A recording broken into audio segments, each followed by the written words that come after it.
Bilang regalo ay you started writing a song. You started writing a song. Yes, kasi yung aming mga fans, di ba? May mga fans. Of course. Ang tawag sa kanila, the Ogre Warriors, Okay. at kung sino-sino pa, Ogre Fanatics, mga ganyan. Nakikita ko sa X, sabi sila, lagi, magpapaano daw sila, magpapatrend daw sila, ganyan-ganyan. Sabi ko, pinaghahandaan nila yung aming anniversary. Right. Sabi ko, I better record or at least record live my gift to my wife.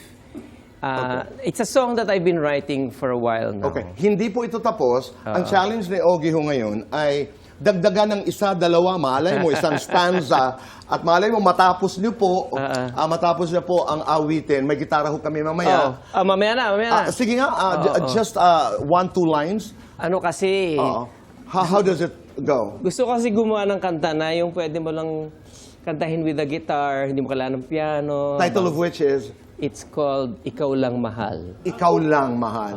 1-2 lines lang, at dadagdagan po ni Ogie ng mga linya. Ito yung chorus, boy. Okay.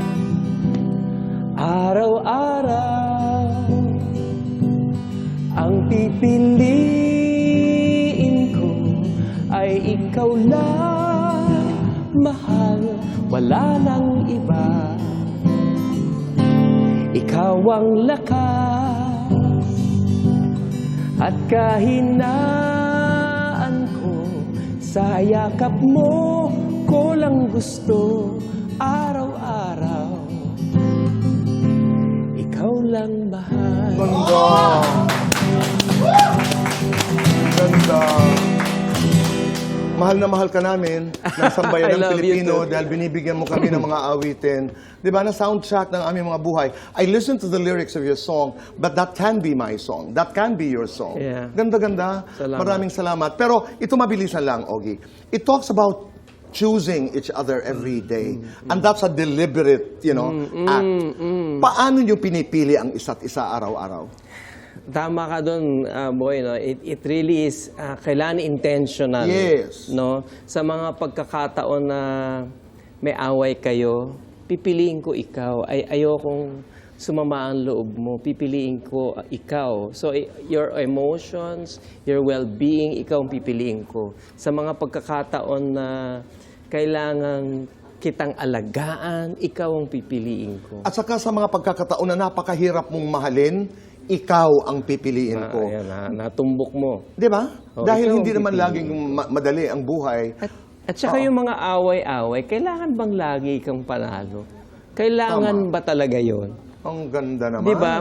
Magparaya ka na, o di kaya hindi na mahalaga to. Right. Lilipas ang araw na ito na pagtatawanan lang natin itong munting tampuhan na ito. Intentional. Katulad dito ho sa Fast Talk, intentional ang aming Fast Talk. So we'll have to do this, Ogie. We have 2 minutes to do this. Our time begins now. 11:11 o 12:12? 11:11. Music, lyrics. Music. Araw-araw, bawat araw. Araw-araw. Paulit-ulit, paikot-ikot. Paulit-ulit. Ikaw lang, ako lang. Ikaw lang. Sa puso o sa isip. Sa puso. Kakantahan mo, kakantahan ka. Kakantahan ko. Rank in order of importance. Singer, songwriter, producer, actor. Singer, songwriter, producer, actor. Ikaw o si Regine? Mas malambing? Regine. Mas kuripot? Walang kuripot sa amin. Mas sumpungin? Siya, si Regine. Mas matalas ang tenga? Ako. Mas madaling mapagod? Siya. Mas paborito ni Nate? Si Mami. Gagawing musical ang buhay mo, sino ang bida? Ako. Sino ang leading lady? Regine. Sino ang kontrabida? Si Boy Abunda. Ano mo sasabihin ko yung ako? Ano ang opening song? Dito sa puso ko. Ano ang closing song? Ikaw lang mahal. Yes or no? Gusto pang mag-produce ng concert? Yes, madami Yes pa or tayo no? gagawin. Excited maging lolo? Super! Yes or no? Ready na ihatid si Leila sa altar? Huwag na muna yes, yan. yes. Yes or no? Habulin pa rin hanggang ngayon? Ha? Hindi ko alam. Lights on or lights off? Lights off. Happiness or chocolates?